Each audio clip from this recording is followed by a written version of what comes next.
podcast world. Welcome, welcome, welcome. We are Turn of the Millennials. I'm Stephanie. I'm Lindy. Thank you for joining us again. Welcome back. Yes, thank you. So, Episode 14. 14. 14 Holy now. Jeebs. Where's the time go? I think we're over the hump of the, Terrible episodes. terrible episodes. We'll see. Maybe it'll take us to 15. We'll see. Who knows? But we're still going, and most podcasts sometimes I've read weren't even making it past like 10, so we've made that hump. Yay! Thanks for coming back. Yes. So today we are going to talk about the movies, I guess, of our summer of 2004. Yeah. So this was me just out of high school, kind of going into my first job career experience. Lindy was already kind of in the working world already at that point for a year or so. And all summer long, we basically, after we'd go to work, we'd hang out in my basement with my sister as well. And we would just watch movies and hang out. This would be my day. Yeah. I would get up, I'd go to work, I would leave work, I'd stop and pick up food, go to Steph's until about 11, 12 o'clock at night. Probably, yeah. Go home, go to bed, get up at 7:30 the next morning, do it again. And every single day. Yeah, we're about 15, maybe not even 7 minutes apart maybe.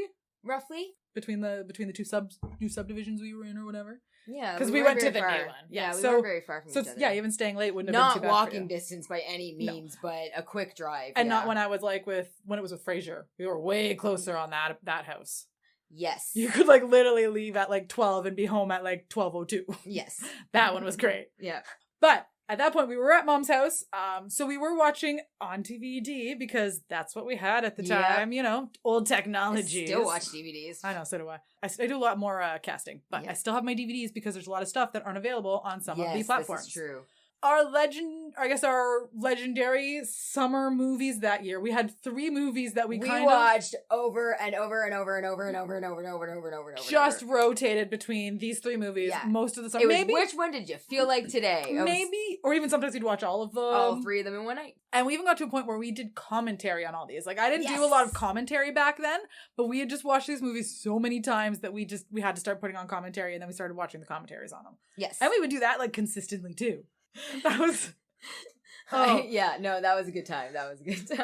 So these 3 movies, actually we didn't say them, was Dazed and Confused, Grind, and EuroTrip. Yes. These were EuroTrip I did watch maybe 2 weeks ago-ish. I haven't seen that one in a bit, actually. I need to watch that one recently, but I did watch Grind. Yeah. And Dazed and Confused I cannot watch because I've overwatched it. My DVD does not work anymore, unfortunately. So I have to buy a new one. I think mine's still okay, but I don't know. Some of mine they're in a box. They're going places. I don't know. They might be in the storage to try and make room. I can't remember. But I'm pretty sure I still have my Dazed and Confused copy. These 3 movies we watched on a consecutive basis. Yes. So, first up, I guess. Which one do you want to talk about first? EuroTrip, I think, maybe? Okay, we'll go with EuroTrip because EuroTrip, it was released in 2004. Yes. So it was released that year. Yes. And it was just...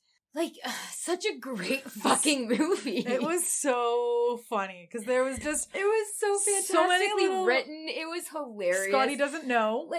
Okay, so for those of you that don't know, basically, EuroTrip is... Scotty is the main character.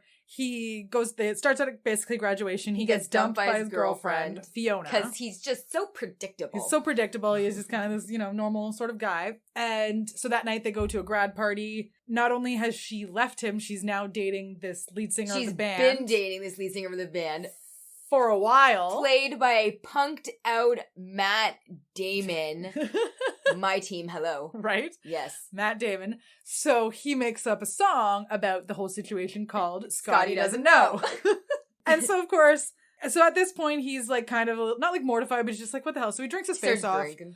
The next morning, he wakes up and then he decides, okay, I don't want to be predictable. So he had this German pen pal that he's been also kind of back and forth with. That he thought was a dude. His name was... he thought Mika. It was Mike. He thought it was Mike. It was Mika. Turns out to be a girl, and her name is Mika.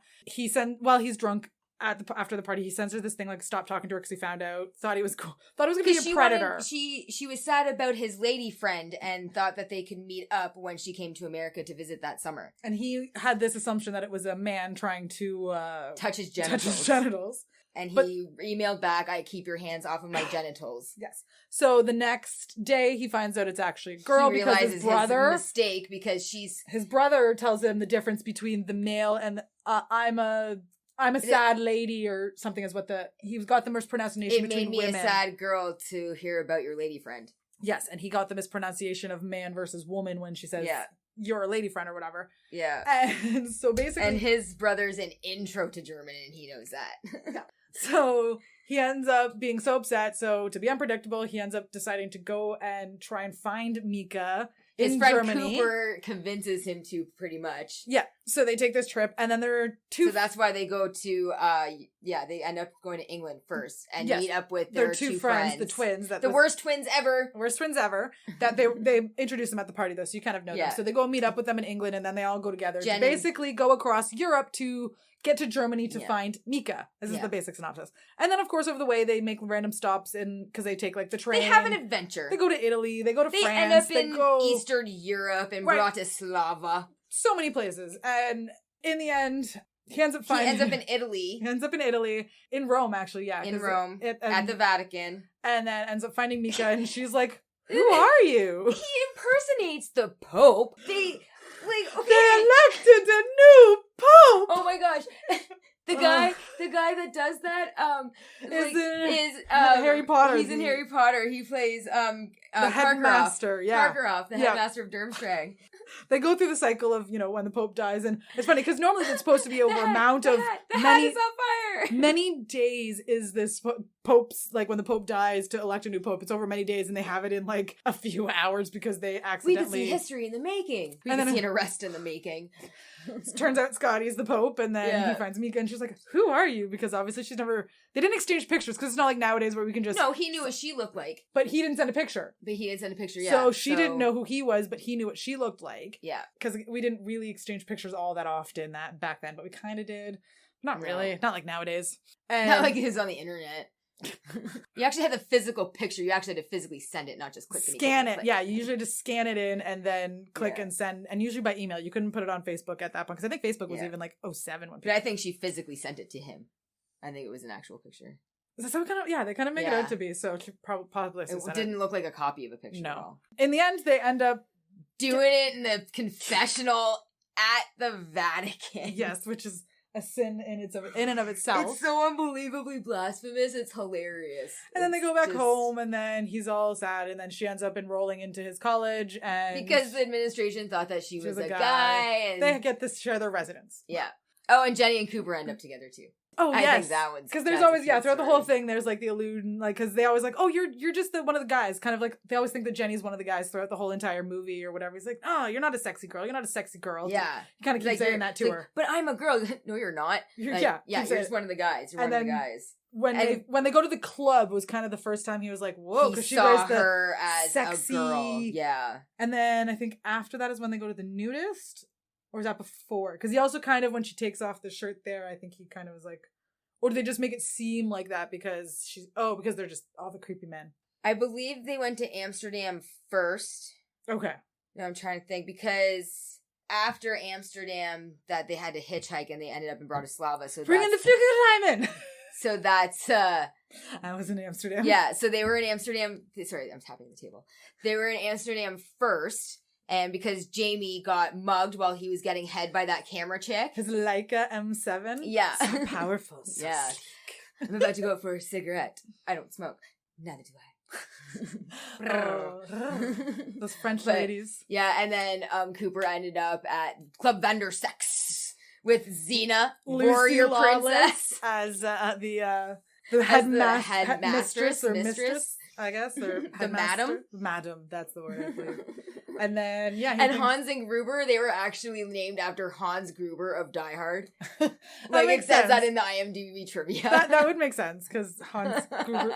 Oh, that's too funny. It's just such a it's so funny. And then when they go to France... No. Oh, okay. Well, they're still in Amsterdam. Okay. And Jenny and Scotty go to the Dosh Bakery. and they try to have edibles. This is simply Dosh Bakery. These do not have marijuana in them. Oh. We do not sell hush brownies here. Put your clothes back on, white boy. You bad Rastafarian. They think they're all tripping on edibles, but they're really not. But they're not, because it's not a marijuana edible bakery. And then, so again, in France, they go to see the Louvre. To the Louvre! So, and then the robot. That's what I'm getting at. So as they're waiting in line. We're kind of doing the movie backwards, you know. It's okay, it's fine. We gave the synopsis, now we're just telling our favorite parts. Oh, goodness. So as they're waiting in line for the Louvre, basically, they come across a busker who is a robot busker. Yeah. And Scotty's like, no, these guys are silly. Like, I could even do that. So he goes up and he's like, no, it's because it's creeping Cooper out. And he goes, why? Because he does this. And he's like, stop that. Don't do that. Why, Cooper? Toxic robot. I can't do it. So that was really bad. Sorry. And then so he goes beside the robot guy and someone comes by and puts money in it. So the other they have robot, like a little competition. The other robot guy it's gets a robot off. It's a robot off. And he's like, je suis le seul robot dans ce coin. Vraiment. Tu n'es pas un robot. Vraiment. So that's him kind of like egging on Scotty. And then they end up having, like, literally it's a robot battle. So they're like walking super slow at each other. And they have this like, there's this, and then there's a I want to get Buddhist, I think? Yes, I think that's the right I think that's what it was, a Buddhist man or someone. He's on his drums or something. It was a string instrument. Okay. I don't know what it's called. My apologies. It's been a while since I've seen it as well, so I can't remember. That kind of just played a background suspenseful tune to their little robot battle there. Funny and it ended with Scotty kicking Mr. Robot Man in the balls, and Mr. Robot Man just error. Mes boules robotiques. Error. Greatest part ever. Oh, so good. funny. Oh my god, and like the molesting man guy on the train. Which turns out he was actually later on SNL. Fred Armisen plays the Italian. Mi scusi. There's 4 of you. Like, pick him up and throw him out. I know, it wouldn't have been as funny because he's gradually this like creepy Italian man, and every time they go through a tunnel, he gets like closer to them, and then eventually he ends up crosses his legs over, and then they go through a really long tunnel, and then he ends up with his pants off, smoking a cigarette, and you don't know what happened because they allude to like yeah, it alludes to terrible things happening, and it's just and then all terrible. 4 of them are on one side cramped up of the car, the train car, and then he's on the other side with the smoke crossing his legs with his pants off. And yeah, that scene makes me want to crawl into a shower and clutch my knees and cry. And I still love Fred Armisen though. He played it so well. He did, but still, like But it took me a long time for me to not think of him as that character, like when he was in other stuff for a bit. And I'm trying to appreciate his acting abilities. Right? Being like, oh, you are so different than that character. But every time he would be like, Miss Cusi, like as if it like excused Miss Cusi. And how Cooper like just kept evading work. He had an internship at a law place. At a law place, and he decided just to not tell his bosses that he was leaving the country because they'd stop paying him. And they gave him a cell phone though, so he would keep calling and say, "No, he would basically be like, no, I gave it to Anderson and check with him." And so he's like, "No, I handed it to him myself yesterday." Yeah, and like so on and so forth. So then by the end of the movie, they fire the other guy and promote him and give him his office. That is kind of a cunning. I mean, he's clever, but he can get away with it, I guess. But eventually, they'll find out. Dude, a man lost his job. Like, what if he had like a family he was supporting? Right, like. So our next movie, after EuroTrip, did we watch I think we watched the commentary on EuroTrip. But anyways, I'm pretty sure I have. I don't know. It's been a long time. The one scene though, I just cannot handle way too much sausage. The nudist beach scene. Oh, well, you gotta remember, Chica! we watched the unrated one all the time. Yeah. Also, so that was another problem. If we watched the regular, I don't think I've ever seen the rated one. Right, me neither. I don't think so. If I ever have the option to watch either or, you always watch the unrated. Always. I've never seen the rated version of Paul. I actually saw that one in theaters. Or Shaun of the Dead. But I don't remember the difference. But I saw clearly seen the rated one. So next on our summer of 2004 movies was... Which one? Grind? Sure. Because that was also 2004, was it not? I think so. Or was it 03? Released 03, and then I think it was on DVD in 04. Yeah.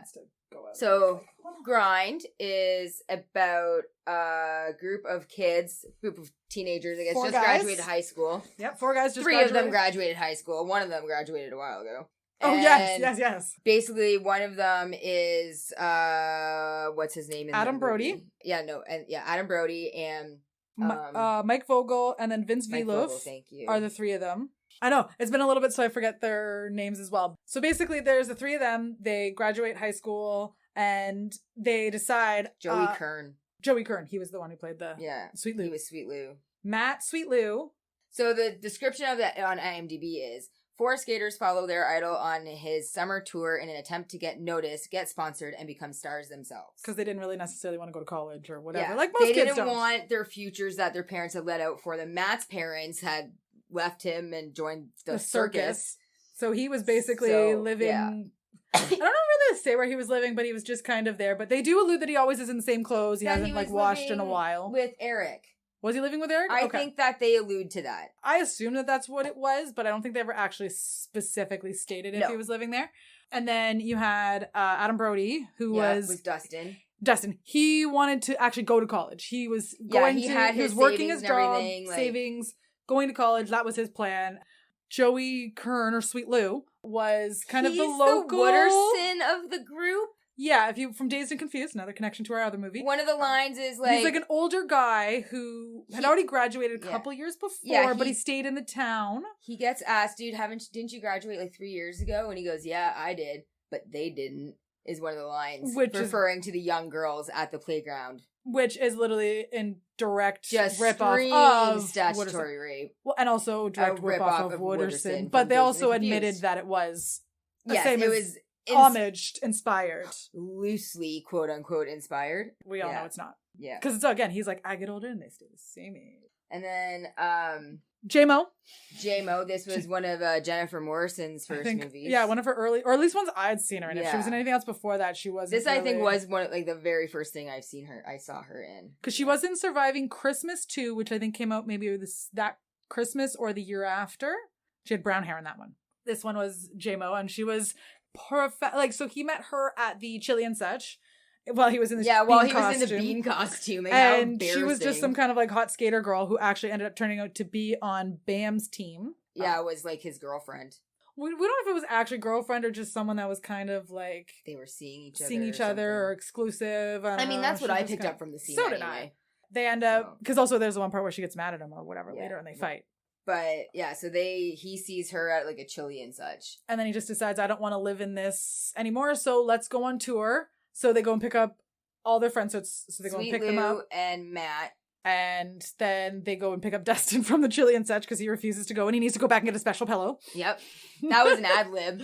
Always. Everything I think they do. That was an ad lib. Let's be real. Everything they do is probably a lot more ad libs. It's a fantastic thing. So that's one of they go on a road trip following around Jimmy Wilson. He's the big skateboarder pro that they're trying to follow around. Played by Jason London. Yes. And so where's the first stop they go? Because I think that's when they meet the baby blue sound crew, as I call them, the baby blue skate crew. Chad Fernandez and his friends. They go to like kind of the first skate event. They are watching it. They try to get seen by Jimmy Wilson. They always try to do different antics. So one time they skated over, or they were skating in the parking lot over the van with their ramps. And then they accidentally skated, or Matt tripped and his skateboard went into the Cadillac windshield. Of the White Chocolate skaters. The White Chocolate's baby blue skate crew. Yeah. Because they always wore these baby blue... like jerseys and stuff. Like and like FUBU, they had big like shorts. They had like cool guy tips and... yeah, made up of Chad Fernandez, 2 other skaters, and then one guy was literally an extra. Literally just an extra. He didn't have one single line. So it was 3 of them were actual people, and then one was just not the actual people, but he was they were actual skaters. Actors or skaters. And then the other guy was just an extra who had no lines whatsoever. None whatsoever. They're not really that they're rivals, but they just, every time they happen to see these guys at a skating competition, they just... shit goes down. Yeah, these guys for some reason just didn't like them to start with or something. Yeah, they targeted them from like the very beginning for some reason. I don't even think there was really a beef on or whatever. Or if it was, they didn't really explain it. Oh my gosh, but then when they, I don't remember like how far into the movie it is, but it's when because they stop at several like skate parks to like do demos. To build up some cred with some fans and stuff. But I think it's when they're in Montana. Or not Montana, Colorado. I think so. And they go in and it's Tom Green. And he's so high that like you can't get a straight word out of him. And he's just like, yeah, it was off the chain, and like off the hook, and he just like keeps going on in this like stammering about how the demo the night before was so great and it was off the hook, and like and you can see the actors, all four of them are on the other side of the counter interacting with Tom Green, and you can see them visibly get more and more and more annoyed. Listen, this was when we did listen on commentary.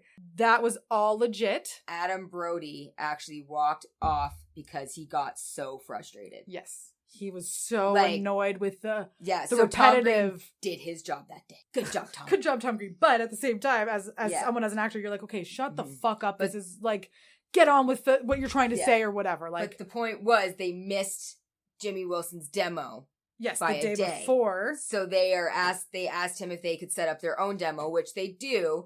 And who happens to be the little kid in the park skating fucking circles around them? Ryan Sheckler. This 11-year-old little kid, and he's got a mouth on him too. He's like, oh, I can do that. Now that kid's like, approaching 30, if not already? Like, don't gross. You feel old? I know. And so, also, that's also the scene where the kids get mad at them because they don't have any merch or anything like that, or any free stuff to give away. Someone tries to steal Matt's skateboard, and then he takes off his shirt and throws it at them, and they pick up a random chick. Oh yes, the random Sweet Lou picks up a random. Want to make out, and you're like, okay. She's like, okay. And so they're like in the van doing it, I guess, when they go to like escape or something, and so they get in and she's still in the back, and then they stop at somewhere to have like a lunch and a pee and stuff like that, and then she ends up stealing the van. She at least has the decency to take all their stuff out of the van first. This is true. She didn't keep all their stuff for them, but she steals their van. So they end up walking, which was all like spray painted, like super duper skates. That was their sponsor team or their. And when she does run away with the thing, Sweet Lou is just like, touche. Like he wasn't even like, he was spreading ketchup on a piece of bread. He wasn't even mad at her, which was just hilarious. No. He's just like, touche. If not, he was a little more turned on. And Preston turned on. Yeah, exactly. It was kind of funny. Oh, Sweet Lou. After that part, they end up walking through them, and they're like, as if Jimmy Wilson's bus is just gonna drive up through this thing, and we're just gonna get a contract and blah blah blah. And then 2 seconds later, what happens? Jimmy Wilson's bus comes around the corner. Doesn't stop or nothing, but just drums around the corner, and he's like... it has Tucson in the window. And so Matt just kind of looks... Was it not Matt? No, it was Dustin. Was it Dustin? Oh, Dustin. And he just looks at them and he's like, Tucson? Tucson, that's where we're going? We're going to Tucson now? Yeah. Hilarious. So they sleep in the desert, and like Matt wakes up in a kerfuffle because there's a freaking lizard down his pants. And he's trying to get it out, and he's just like, man, I got felt up by a lizard. Yeah. I actually felt kind of good. And then I think after that point... we kind of missed a bunch of the stuff with the plot, but that doesn't matter. Because at the beginning, at the chili and such, when chili, and then when he's a comedian now, I can't think of his name. Was it Brian something? Where he's like big dude with glasses. Yes. I can't remember his name off the top of my head. But it's a big dude with glasses, and he goes in and he gets a Chili and Such. And I guess Chili and Such has a policy where you can bring your receipt back, and they basically will give you a refund or replacement or something like that or whatever. So he goes in and he brings his, I think it's a gut blaster. Brian Posehn, yeah. So he's like, my chili and this is not the right order or whatever. And he's like, but you basically ate all of it. And he's like, well, I didn't know until it's not my fault. I didn't notice till I've already eaten all of it. He's like, oh, okay, well, we'll replace that. He's like, but do you want to go and unload for a bit? And then he's like, oh, do we need to bring up the daddy back up here? And so there's just this really funny exchange between the two of them. And then the one guy in Dodgeball actually ends up being his manager, the Employee of the Month manager. 2 scoops cheddar, 1 scoop onion. 2 scoop cheddar, 1 scoop onion. Which today, me and Kevin were watching Black Summer, and one of the girls in her ammo bag was those old canvas world famous bags. Okay. And do you remember we wrote on my white one, 2 scoops cheddar, 1 scoop onion? 2 scoops cheddar, 1 scoop onion, my friend. So those were the greatest bags, those world famous canvas bags. Everybody had those bags. I think I had one. And I think they're making a comeback. Yeah, I can see it. That'd be great. I found them for $7.98 online. Side satchels. I almost decided to buy one. I almost thought about it. They were great. Yeah, I don't know why they ever left. Like, they're just amazing bags. And you could also buy the backpack versions of them too. And my sister had a backpack. Yeah, they were great. And people put patches and everything on them. So back to 2 scoops cheddar, 1 scoop onion. Yeah, at the beginning. So that's where they end up working as a Chili and Such. They stop there at one and dig out a receipt from the garbage. And so, because they knew this policy, obviously they could get free food or whatever. Yeah, so they go through the drive-thru and they say that, hey, we got home and there were only coffees in the bag. He's like, I remember that order. Come on up and we'll replace it.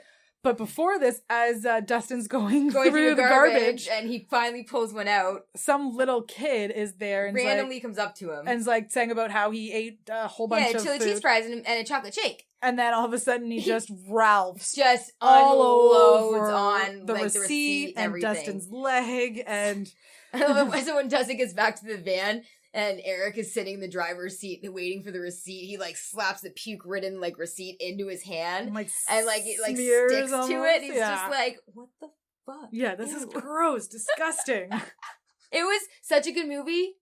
We named your cat Chili. Yes, after.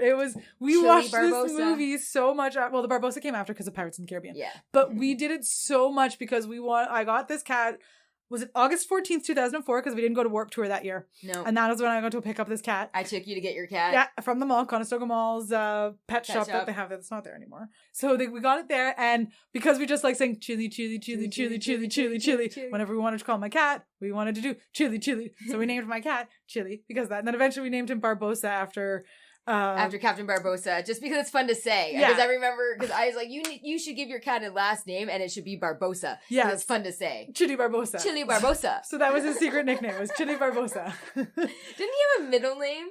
I think he had a middle name. I'll think about it. I can't remember. Yeah, that was a long time ago. But it was just fun to say, Chili Barbosa.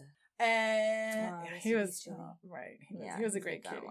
But he was also 14, so yeah, he had a good life. He was also pretty cute. I still have that picture of him sitting like perched on the top of my knee when he was like there's another just the size of my hands. There's another one we took where he was inside that motorcycle sweater or something you had, and he's just popping out of the sleeve or whatever. Mm-hmm. That one was so cute. They also, where else do they stop? They stop in the desert. Oh, they stop to see the clowns. Yes, to see Matt's parents. No. Before that, though. Okay. Why do they have to go to the clowns? Because they tried to pull a stunt in front of Jimmy Wilson's truck, and they ended up destroying the porta potties. Yes, they hit the porta potties. Knocked them all on just like a slight angle. And the security guard was mad because these skaters think that they can get away with all this stuff and makes them clean up. Do whatever they want. And then J-Mo comes and asks if they want a ride to she's got the a next place. SUV. She's got and at that point he was like, "No, man, we got this vibe going. This was just Matt, though. Only Matt was the one that had an issue with Jamie because and he wanted to go home actually around that point. That point he was like, "Okay, all of them wanted to pack it in, pretty much." Well, no, not at this one. Eric wanted to because he did that dramatic like little. I'm over this. It's done. And they're like, no, man, see, we're finally getting this vibe. And then they finally start, because Dustin even kind of came around. He's like, look, dude, I've spent my savings. And $763.17. He's like, I wouldn't trade it for the world. Like, this has been the greatest experience that we've had. And then we need to follow through. She comes along and offers them the ride. And they're like, no, we need to. She takes a step back because they reek, because they just had to finish cleaning the porta potties. And they decide because they finally came together to do this thing, they're like, no, we've got to see it through. Make it on her own. So at that point, Matt's like, we got to see the clowns. So he goes to see his parents at the clowns. He hasn't seen them since they left. Nobody really knew that his parents really actually did run away with the circus. Like, he did tell people that's what they did. But they didn't believe him. Yeah, because who says their parents run away with the circus? Whose parents leave their kids behind and run away to the circus? So when they show up, they're like, wow, his parents really did join the circus. Yeah, you read. So he goes to see his parents, and he has a sister, Dennis Quaid. Is it Dennis Quaid? No, Randy Quaid. Randy Quaid. Couldn't remember. And then he's got a sister, and so Sweet Lou ends up getting sweet on his sister, and then kind of becomes a one-woman man sort of thing because of her. But they end up getting a truck kind of sort of thing from his parents, and then Matt kind of comes to terms. Like, he's like, you guys left me. It was my senior year. He has like a good heart-to-heart with his parents. Yeah, he has the heart-to-heart talk that he needed to have with his parents that he should have had a while ago. And then he finally got some new clothes and took a shower. Yep. So he looks good. And then they take the truck or whatever, the truck that his parents give him. And then, this is when Sweet Lou kind of gets hot on his sister and gives a little kiss and stuff. His sister's name is Denise, played by Lindsay Felton. I know it was Randy Quaid, but I don't remember who the mom was. So they make their way to the final skate one, which... Oh, side note. Near the beginning of the movie when Lou is talking to that girl, and that girl's dad comes to like... Oh, yes, when they're at the beginning park. This girl's dad finds out about them and he comes to beat Lou up. His Wednesday? His dad, or her dad, is none other than I'll call you Wednesday. Is none other than Kane Hodder, who played Jason. Yes, the Jason from Jason Friday movies. the 13th movies. Yeah. Yes. I still haven't come across his parents though. But he goes to the Pan Am, or not the Pan Am, but they go to basically it's in California, and it's the kind of like, I guess, big final sort of, the Pro Jam. Because it's basically pros and amateurs can compete as long as they're registered in this competition. And throughout all of them, they try to keep going to these competitions. They keep getting to security register. They make up lies, and basically the lies don't fall. Jamie registered them for them. Well, that's what I was about to get to. At all these previous ones, they couldn't get past because they didn't register. But at this time, like she said, Jamie registered, so they kind of see this security table. She didn't want them to get stuck behind the red tape. Yeah. So they kind of, as they get to the table, they're like, "Oh, it's our final time. Like, let's give this a try." And then they bring up what's his face from Jackass.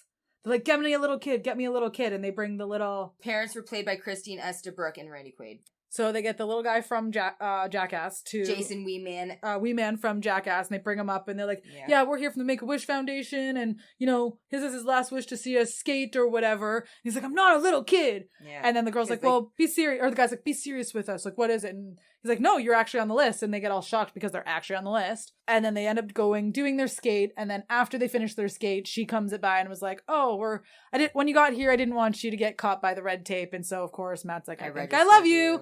Eric was like, I think I love you, blah, blah, blah. Yeah. And then that's when they go out and do their skate. Everything seems cool. They feel accomplished. And then they have a run-in with Loudmouth from the Baby Blue crew. And he's Chad like... Fernandez's character. He's like, dude, I thought I told you to step off. Bounce. Yeah, bounce. Yo. And he's like, no, let's settle this once and for all. So they go to the half pipe. And that is conveniently happened to be what they're walking by. Right behind them. So then they go in there and they have a competition. Editing ever. I've hated this one my whole entire life. It is fine. Boom! By POD. Boom! Ready or not. And they repeat the song. Yeah, they start really it over again. It's just so bad. It's badly sliced together. And basically they do their competition, and then Matt does this. The scene itself is good. Like, the scene itself is great. And everything is really good. But the music editing is terrible. Yeah. So they go in there, do their things, and then basically I think at one point Matt, he tries to do a trick. Or sorry, Eric. So he goes and he does he tries to do a trick, but he trips and falls the first. No, it was okay. So or he the other guy. It was Chad Fernandez's character tries to do like this trick or whatever because they're going back and forth. Yeah, so one of them they'll tap each other's skateboards to indicate that like they're going to go next. Or sometimes they would just kind of tap to just be assholes. But and once you saw them go back on the top, that's when the next Chad guy Fernandez's would go. Character tries to pull a trick and he falls. Okay, he falls. And then it's up to Eric to do it. It's like the music gets really low. Well, and that's when it restarts again. That's how I know. And it annoys me. And it gets like super suspenseful and the crowd is all super quiet and he's spinning his wheels and and the sweat drips from his nose and it's all dramatic and everything. And then down he goes and then it's all, hold your breath. Everything goes quiet. And he makes his jump. He does his flip. And he lands and everyone cheers. And then there goes the boom. The funny thing is when we listened to it on commentary, he didn't actually, the guy didn't actually do the trick. They pieced it together. They had to piece it together because they couldn't, or he only got it once and they couldn't use the shot they got. Yeah, or it was something. They had to piece it together a bit. From like three different angles that they got it from. And he ended up winning because he's like, I proved I'm better than you on this trick. Yeah. Huh. So and he was all like, yo man, that was tight. Yeah, so once he comes out, they're like, I appreciate you now. Like, you guys are cool. That was sick. Yeah, we bros now. We bros now. And then they end up. So I think after that, they just kind of go back home. Well, obviously, he ends up with JMO. So they end up kissing. Or not. Oh, because he defends her against Bam. That was at the club when they do. We forgot about that. I think that was also in Denver. Or they were at one of the things. And they were in the club. And they do the dance. The dance to... Bust a move. Yeah, which and is then just the jump fantastic. off by Little Kim. That's when she sees Bam and everything like that. And then because it was the next day when he runs into Bam and he gives Bam his tape and he's gonna check him out. Yeah, and that was before they went to the Pro Jam because that's when I think that was when they did the whatchamacallit scene. I think. Yeah. I don't remember. Anyway. Yeah, I had a train of thought and then got off for a second. Yeah. Basically with that one, they end up, so 6 months later, for some reason at the end, it just cuts back. They just go home, cuts back to 6 months later, and they're like, oh, how's it going? And they're still working. They're hanging out at the skate park in their town. Talk to Jamie. And he's like, no, I haven't talked to her in a little bit, blah, blah, and blah. Then, la, la, la. Behind them comes up Jimmy Wilson's bus. And Jamie walks off the bus. No, Jimmy comes off first. Is it Jimmy? Doesn't he? I think Jimmy comes off first, and then he goes, mutual friend of ours told me that I should watch this tape. Sit down and watch this. And then, and so did. then and she you guys are great. comes And then she comes out, off the bus and and then he's like, and then she ends up just being like, oh, you know, and then they kiss and they do the the used camera playing thing at the end. Yeah.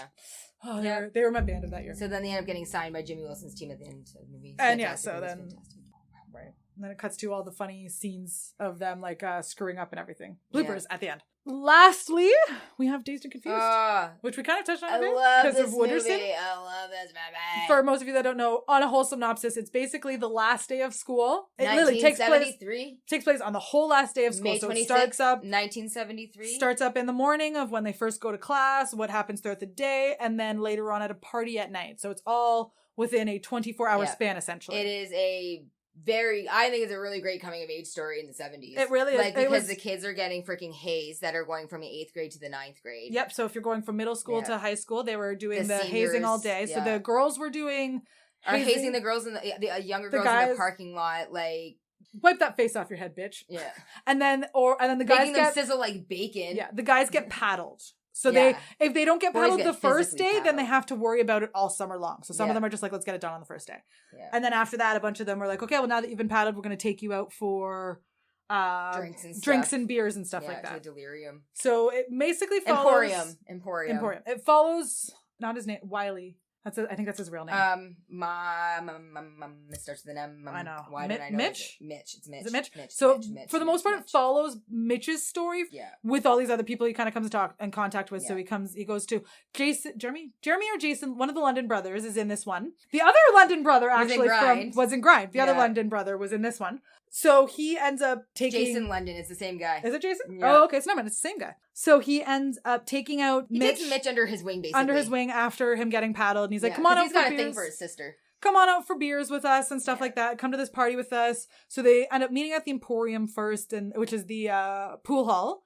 And then you start to meet some of the characters. So there is Wooderson, which, like we said, was Matthew McConaughey, who's kind of the older guy. Statutory. Who's the older guy who still goes after high school girls. Yeah. Then we had the stoner characters, which was Mila Jovovich and Rory Cochrane and the other guy. The one that Mila Jovovich was dating in the movie or whatever. They were kind of the stoner characters. And then we had the girls, which was Parker Posey, Joey Lauren Adams, Mila Jovovich. And then, we also had Marissa Ribisi. Michelle Burke was Mitch's sister. Oh, Marissa Ribisi was with the I Want to Dance, which was Adam Goldberg and the other guy who was in Rent later. I can't remember his name. Anthony Rapp. That was his name. And then it was also one of, or if not the first one, for Ben Affleck.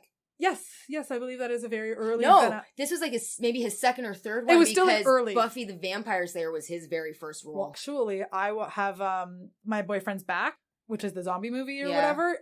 Matthew McConaughey has a small itty bitty part in that where he's at the movie theater. And I think that was actually before I watched that like a year or so ago. Or it was around the same ago. Yeah, I remember that. That all very early careerings of these big stars. Ben Affleck. The other guy was Sean Andrews, who played Pickford. Okay, Pickford. Yeah. And then what was Matt? Sasha Jensen was Dawn. O'Banion. That was his name. Matthew Ben Affleck was O'Banion. He was kind of he did. There was a joke that he did senior year twice just so he could be an asshole again and go through the hazing rituals and beat people up. Cole Hauser was he was friends. He was on the football team, so he was kind of friends with Jason London, and he was trying to convince him to Randall Pink Floyd the pledge because there was a pledge of no drinking, no drugs, no sex or anything like that if they wanted to stay on the football team, which is just freaking stupid tyranny. And. So the guy's like, oh, just sign it anyways, and we don't have to pay attention to it, but just sign it. And he's like, no, out of principle, I don't want to sign it. So Floyd was like, all that, no. It kind of goes through his whole thing throughout it. They follow him too. Like, they follow pretty much these little kind of group of kids. And they're different things. So then there's like I said, with Adam Goldberg, he's kind of finding himself because he ends up, it's kind of his first time going to a party, really. He has a realization that he doesn't want to be a lawyer. Yes. And he wants to dance. But also, even at the party, like, he gets really... Because it's like his first time drinking kind of type thing. Like, he's never been to a school party or drinking. And so he gets into a kind of... not a fight, but a confrontation with Nikki Katz's character. Yeah, and he kind of emasculates him, so it makes feels him mad. Really shitty. And so he sees about it all night while drinking, which is never a good combination. Yeah. So then he feels like he's got to prove something, and then has a fight with him, and so he kind of has this coming up. Yeah, he goes up and he like sucker punches him, and then he basically gets the shit kicked out of him and has to be rescued by Pink. And it's almost like that's his kind of coming of to be story in this one. Yeah, like it had to happen. He needed to kind of go through some certain experiences, I think, before. He whimpered. Whatever, I would too. Fuck that. Like, getting punched in the face hurts. It hurts, yeah. And then we also have, so Pink Floyd, he, like I said, likes the sister. He has a girlfriend, though. He's kind of sort of dating, I think, Joey Lauren Adams, but likes Mitch's sister. Yeah, he's dating Simone. Simone, yeah. Joey Lauren Adams, but he likes Mitch's sister, Michelle? And she's just kind of plays Jody. She just kind of plays it aloof the whole time. She's like, what about your girl? Like, this is me. I'm just out having fun with my friends. Like, she has no problem like making out with him, but she won't let him touch her goodies if he's still with what's her face. Yeah. But I'm just like, then why are you kissing him? You shouldn't be letting him touch you at all.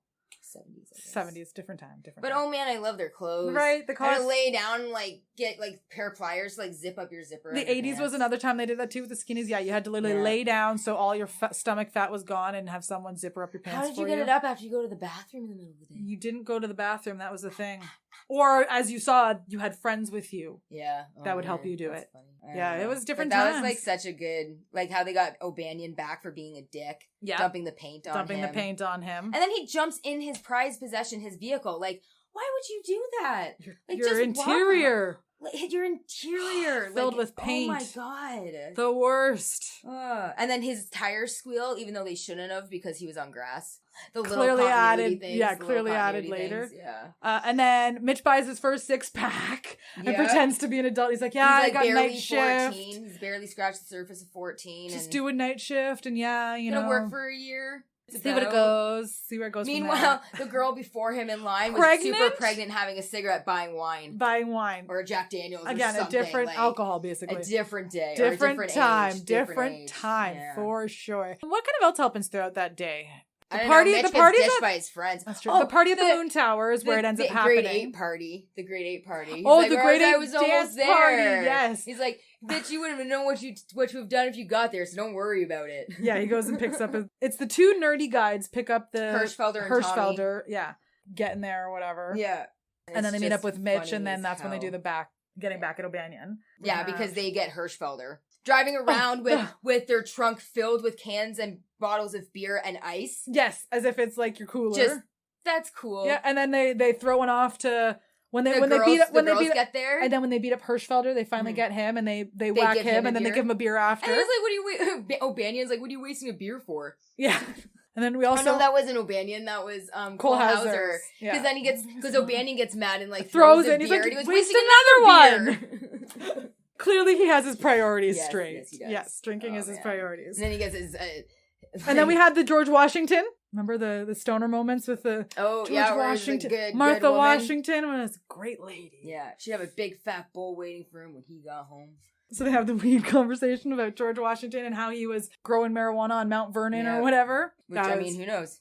And then she paints the statue with the kiss face. I remember that. And then the bowling ball mailbox, baseball scene or whatever it was, and they throw the bowling ball at it, and you just hoofed that damn ball. You just said oof to that damn windshield with that bowling ball. Yeah. And then they end up all going to the moon. So it starts out at the Emporium. Tower. Oh, because it was actually supposed to be a party at what's his face's house at Pickford's, but his dad got wind of it and decided to cancels the party. And then that's when they end up at the billiard hall Emporium and trying to find a new place to sort of have the party. Then they kind of bring it together and have it at the Moon Tower. Yep. And then from the Moon Tower, they have the party, and then of course after the big fight is when it kind of sort of Tuesday's Gone by Leonard Skinner plays. They're crawling up the Moon Tower. Before that all that happens. And then the freshman Mitch is crawling up with like Rory Cochran's character, kind of drunk and all of that, and kind of drunk. And he said something about he's like, I heard someone fell from here once, so hit every beam on the way down. Said it was a freshman, I think. Yeah, he goes, well, there's some blood. He's like, oh, that's not true. So then after... He's like, said he had one beer, man. How many of you had? 4. Oh, you're dead, man. You're dead. So dead. And then after Nikki Katz and Adam Goldberg's character get in a fight, this is kind of like when the party sort of... They start playing... Tuesday's Gone by Lynyrd Skynyrd. Yep. And they kind of... the party sort of... It's the sun starting to rise. Well, it starts to disperse. People start to sort of go get home, breakfast, get in a little... Go to their places, either go back to their parents' house or back to a friend's house or go get breakfast. And then what's-his-face goes with that girl. Mitch goes with a girl. He finds some girl, a 10th grader or something, the blonde girl. Yeah, I don't Julie? remember. Yeah, I think it was Julie. And she ends up taking him somewhere. Girl. Yeah, takes him somewhere. And they end up make out all night. And then so he comes home at sunrise. Sunrise. And his mom is still up. And I guess his sister had been home the night before and kind of explained. She got home a few hours before him. Did damage control, obviously, knowing, it was the first time. Said to, give him some lenience, go easy on him. So his mom's like, oh, is that alcohol on you? And he's like, were you drinking? No. She's like, well, luckily your sister, so I'm going to take it easy on you. Yeah. And then... I consider this a free pass. Your free pass. And then it goes into slow ride. And yeah. And that scene of him laying on the bed listening to his music is mimicked and parodied in so many pop culture. Things. And then also there was the football, when they were sitting in the football field. Oh, yeah. Damn, my grandmother's bigger and fatter than you. Yeah, she still does that Mac track, except she was... Yeah, and then the coach, 540 in my day. And then the coach ends up there basically till sunrise. Yeah. Coach catches them on the field, gets mad at them, and that's when Randall basically is like, I'm not signing this. I don't care if I'm not on your team, basically. And he goes, where are your priorities? And he's like... He was star quarterback, basically, he's like, it's summer. Go get Aerosmith tickets with my friends. Exactly. That's his priorities. And then that's how their story kind of ends. You see them driving away to go get Aerosmith tickets. Go towards the sunrise, driving towards Austin, Texas, whatever, to pick up Aerosmith tickets for the summer. Yeah. I fucking love that movie. If you haven't seen that movie and you're listening to this podcast, why have you not seen that movie? Why have you not? I feel like... You're that age. How have you not seen it? And not only that, because you probably have seen Superbad, and it's like, Superbad is terrible. Almost like Dazed and Confused was... I wouldn't even compare it to Dazed and Confused because it was terrible. But it's the same idea. It's spending your final day of graduation before going into your summer. Like, Superbad is the exact same thing. It's these guys who are graduating, they try to go to a party later that night, but they're trying to get alcohol. It's like, it's the same thing, and just a different era. A different era. Yeah. And it was written by Seth Rogen, so where do you think he probably got that That's probably true, influence from? He was the same generation as us. We love you, Seth Rogen, but still. Yeah. He probably got some influence from that particular movie. Yeah, but no, seriously though, if you have not seen Dazed and Confused, oh my god, what are you waiting for? Just EuroTrip, Grind, any of them. Any movie that came out in 2004. Because if you listen, all of these... Mean Girls was in that rotation as well, too.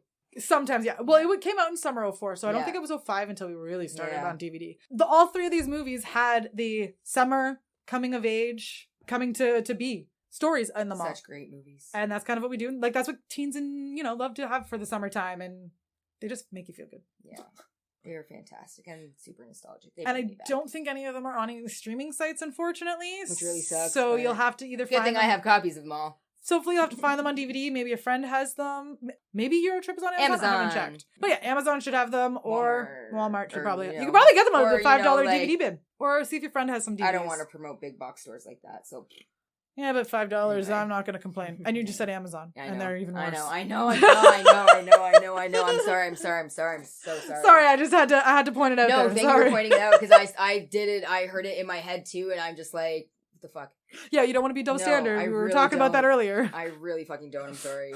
Go to a locally run bookstore. I mean, not bookstore. Video store if you can find them. Video store or something. Try to buy locally. I know, and it is, but that's the thing. When it is DVDs, it is hard to find because it is an old medium. You have to go to those sources sometimes. But Google it first before going to Amazon. All right. So that is it for us. That brings us to the end of our discussion. We'll have probably another one because we'll have Mean Girls on our girl teen movie. Probably a girl teen movie. This was just our three. This was just our three main movies we watched that year. That summer of 2004. It was all summer long. So we will talk to you next week. Yes. Thank you so much for tuning in once again. And we will see you for episode 15. Go 15. Damn. Woo, we're getting there. We're getting there. And share us with your friends because we like to see Rate, review. Check us out on all of your podcast sources. I think we're now on Amazon and Radio and iHeartRadio. So check us out on top of all the old ones. Woo-hoo. Have a good evening. Hasta luego. Bye. Thank you, everyone, for listening to this episode of our podcast. If you liked it, be sure to check out our previous episodes on our website at www.millennialspod.com. And also, you can check them out on Spotify, Anchor, Google, or Apple Podcasts. While you're there, hit the follow and subscribe buttons so you can stay up to date on all of our latest episodes. Also, you can follow us on all of the socials, Instagram, TikTok, Twitter, at Turn of the Millennials Pod, and like us on Facebook to leave a comment and a review. We greatly appreciate it. We will see you next episode.